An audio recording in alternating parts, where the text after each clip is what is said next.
O američkim izborima na sredini mandata, geopolitičkoj situaciji i drugim temama u emisiji Aktuelno razgovaramo sa Džimom Džatrasom, bivšim savjetnikom Republikanskog odbora Senata Sjedinjenih Američkih Država, bivšim predsjednikom nevladine organizacije Američki savjet za Ukrajinu i predsjednikom Američkog savjeta za Kosovo, političkim analitičarem. Dobrodošli u program televizije Republike Srpske. Welcome. Hvala. Very good to be here. Thank you.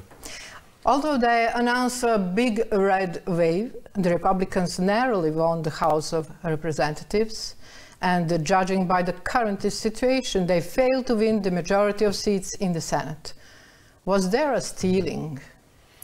I think so. I think a very large proportion of Americans, perhaps a majority, think so. That you see the hashtag on Twitter, they did it again.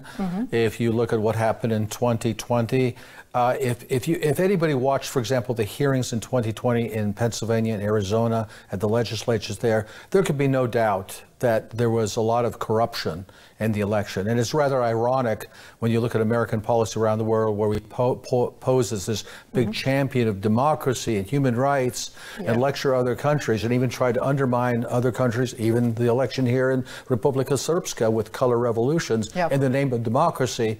But what is really the state of democracy in the United States? What do you think about 2024 elections?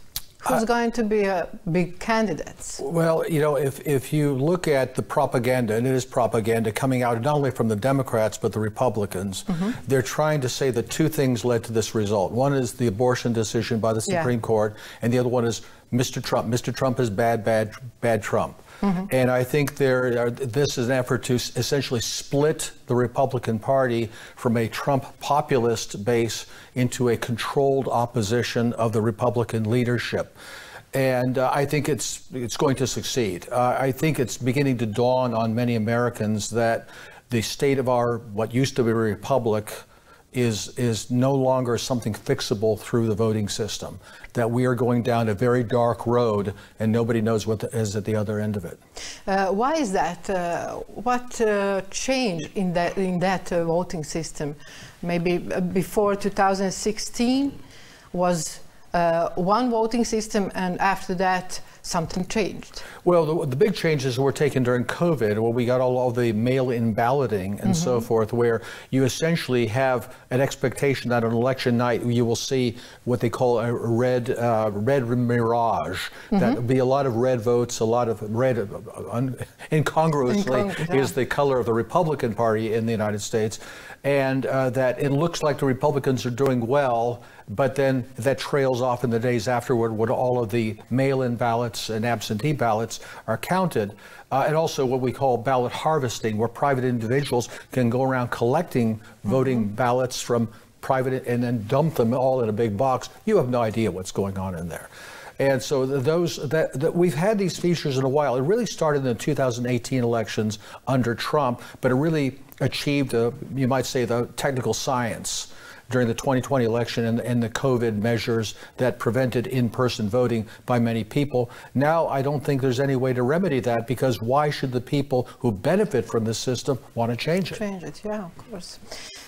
In the current situation, will U.S. domestic policy change, and how will the composition of the Congress affect the foreign policy?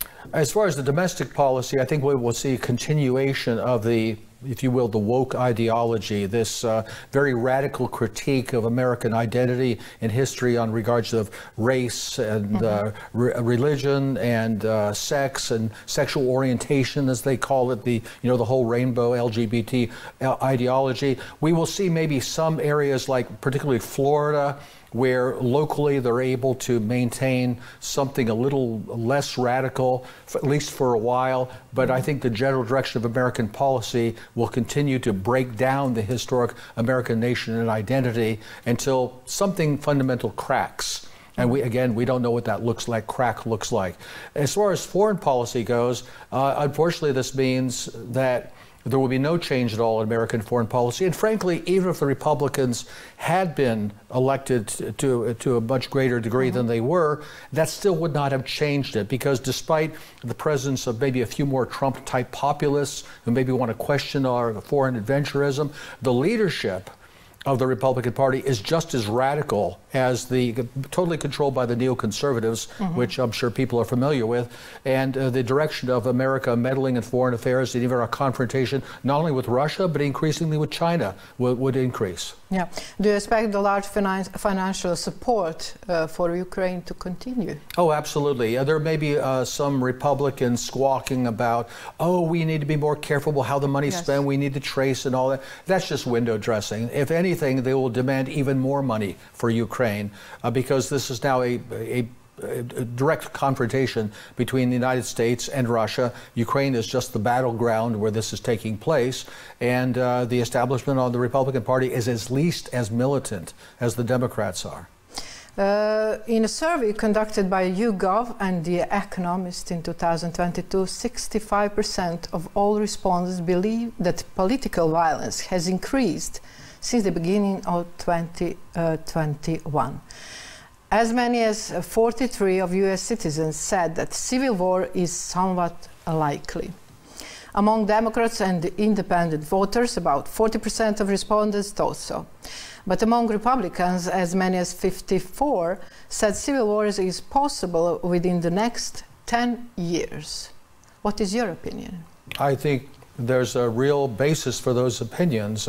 Look, if in 1861, when our last civil war began, they read the same Bible, they prayed to the same God, they claimed loyalty to the same constitutional principles, honor to the same founding fathers. In America today, we don't even agree on what our pronouns are or what a woman is. We are aliens to one another. We really are not one country when it comes to fundamental questions of what is a human being, much less what is an American. So I think this is very, very real, especially since the woke side of it. Again, I don't know how familiar people are with that word, but this radical critique of human existence and of American society is determined to suppress the rest of the population. And they're even willing to unleash violence to do that. We saw the violence in the streets of America in 2020 when Black Lives Matter and Antifa burned down our cities. Nothing is being done to punish those people, but they're hunting out what they call insurrectionists, people who don't agree that the last election was a fair election, and people they say are, white supremacists, racists, homophobes, transphobes, whatever kind of phobia you want to project on them. These are evil people. They're semi-fascist who need to be crushed, and we've seen the mobilization of the FBI as essentially the private cops of the Democratic Party to come after dissidents, come after people who are opponents of the Biden regime. But in school we learned that United States are similar as democracy. What about that? And that America is gone. Certainly as a constitutional republic, that America is gone. The question now is whether the American ethnos, the people that created that republic, can survive. That's what's really under attack now, because the kind of regime we have now is determined to impose these false anti-human, anti-Christian values on the rest of the population, and frankly to impose them on the rest of the world through, you see the kind of stuff with, rainbow flags everywhere and the Soros organizations. So I like to say there's no transatlanticism without transgenderism. Yes. What are geopolitical consequences of the war in Ukraine, of the conflict in Ukraine? It has now become an existential struggle for both sides. For the Russians, it's existential in a national sense. That is to say that Ukraine was supposed to be a springboard for a built-up NATO power right on its doorstep, to put the Russians in an impossible position where we could achieve regime change and eventually the breakup of the Russian Federation. I think President Putin has been quite correct and explicit about this. The trouble is that it has not gone according to plan. Obviously, the sanctions on Russia have not destroyed the Russian economy, have not turned the ruble into rubble, as President Biden said it would, but rather we see the consequences for the European economy, and these will also be increasingly damaging to the American economy. That our leaders are still willing to fight the last Ukrainian militarily and willing to fight the last European economically. Who's going to crack first? And if it's us, that is to say the West, that means, I think, the collapse of NATO, the collapse of the European Union, and eventually, contributing to what you alluded to earlier about civil war, the consequences of that will come back to the United States. I believe that the United States will go through a period similar to what happened to the Soviet Union in the 1990s. Mm-hmm. And is there a possibility for talks between Kiev and Moscow soon? You hear people talking about this, and supposedly Jake Sullivan, the National Security Advisor, is urging the Ukrainians to do this, supposedly after their big victory in Kherson, and we can, you have different opinions of what that really symbolizes. There would be an opportunity for the Ukrainians to say, okay, fine, now let's negotiate when they have some successes to show. I don't think that will go anywhere unless the Russians are extremely foolish, and I don't think they're extremely foolish. There are different opinions about that too. That any negotiated settlement would be something like a Minsk III agreement on which Moscow would have to rely on promises from the Western powers that would not be kept any more than their other promises. That would be a huge mistake on their part. On the other hand, the Ukrainian government is saying, well, no, we can only talk once we recover all of our territory. Yes. I don't see the basis of a settlement, or at least one that can have any firmness to it. Is there maybe a danger of outbreak of the third World War? Oh, absolutely, absolutely. We can discuss what the Russian strategy was or wasn't going into Ukraine, and how they could have or still could achieve their goals. But it's unfortunately the case that we see this escalation from the Western powers that maybe the Russians didn't anticipate, but they clearly did not want this to result in a direct clash between a force of arms between NATO and Russia. There is I think it's a propaganda line, I'll call it that, coming from the West, that Russia is desperate, that they're going to resort to nuclear weapons. I don't think there's any prospect of that.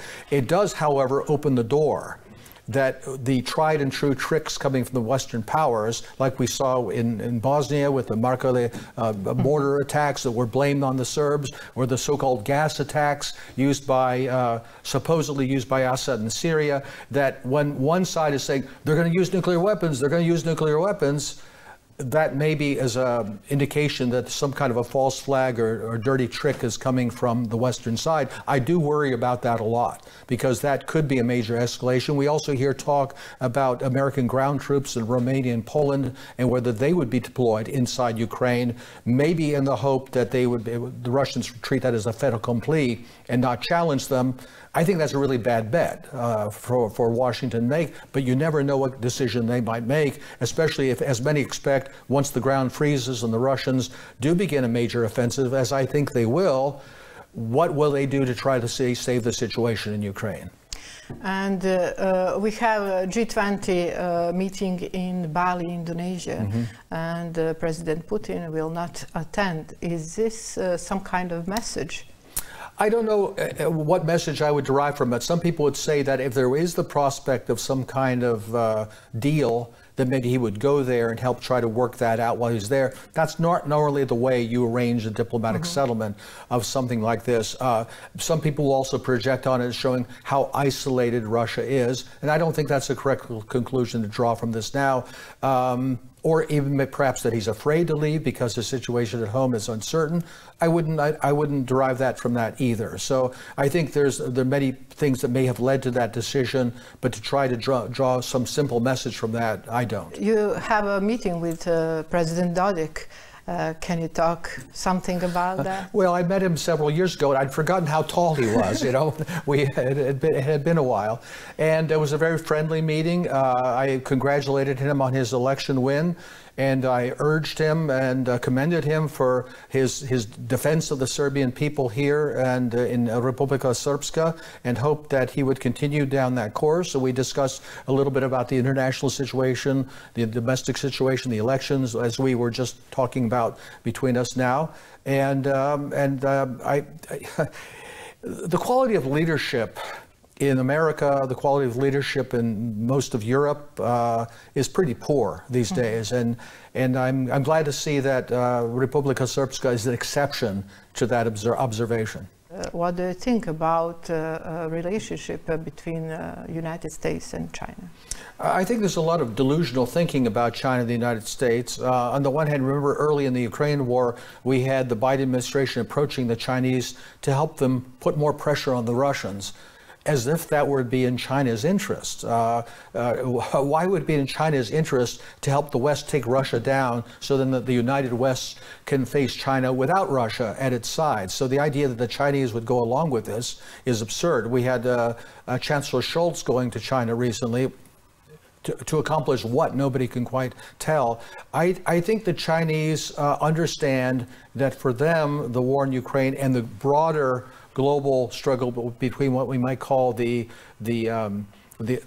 global American empire, the gay as we call it, or the kind of coalescing forces of Eurasia, that the Chinese are all in. They really have no alternative at this point to support the Russians with everything short of direct military involvement, and I think they will continue to do that, especially as let's be honest, their industrial capacity is now much greater than that of the United States. If this is a war between resources, which Russia has, and industrial capacity, which China has, what do the Western powers have to compete with that? Yeah. Thank you very much, Mr. Džatras. Thank you. To your time. Thank you. Hvala vam na pažnji i prijatnu večer.